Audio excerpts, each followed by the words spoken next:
When I opened my eyes, a sharp wind hit my face. The scent of the earth was heavy in the air. The sound of horses breathing, the distant sharpening of swords. For a moment, I didn't know where I was. But then I realized I am in the year 1206, and in the tent before me sits one of the greatest rulers in history, Genghis Khan. I gathered my thoughts and walked toward the tent. Around me were hundreds of Mongol warriors. Each one was silent, focused, disciplined. No one here spoke without purpose. As I approached the tent, the guards fixed their eyes on me. For a moment I hesitated, but this was an opportunity I couldn't miss. I took a deep breath and stepped inside. Genghis Khan was sitting before me. His eyes were deep, his gaze sharp, his posture as solid as stone. He was looking at the map in front of him. He lifted his head slightly and glanced at me. Then, with a calm yet commanding voice, he spoke. Ask your questions. I held my breath. What made you so strong in your childhood? I have seen hunger. I know what weakness is. Nothing was given to me. I took everything myself. A man is either born strong or learns to become strong. I chose the second path. How did you unite the Mongols? You can rule with fear, but you cannot unite without loyalty. I spoke their language. I listened to their troubles. I gave them justice, and they believed in me. Some see you as a ruthless conqueror. Is this fair?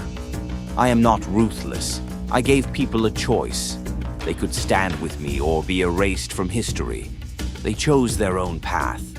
What is the most important thing that brings victory to an army? A sword, a horse, a bow. These are nothing. The real weapon is the mind. You must win the war before it begins. Have you ever been afraid? Yes, when I built my first army. If I had failed, everything would have been over.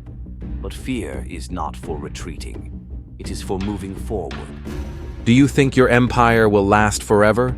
Nothing in this world lasts forever, but my name will remain. The laws I have set, the order I have built, will live on. What is the most important trait of a true leader? To earn loyalty. You can rule through fear, but if your people are not loyal to you, they will abandon you at the first chance. My army is loyal to me. When will you stop? When I reach the end of the seas. But I have yet to see that end. What would you say to your enemies? Be ready. Have you ever thought about death? Every day. But death is not frightening. What matters is how you are remembered when you are gone. This interview would either go down in history or be my last. He slowly stood up. The interview was over, but his presence still lingered in the room. As I stepped out of the tent, the wind was still blowing. The sky had turned deep blue. In the distance, warriors were preparing their horses. The sound of swords clashing mixed with the pounding of hooves. By morning, a new campaign would begin, and the world would change once again.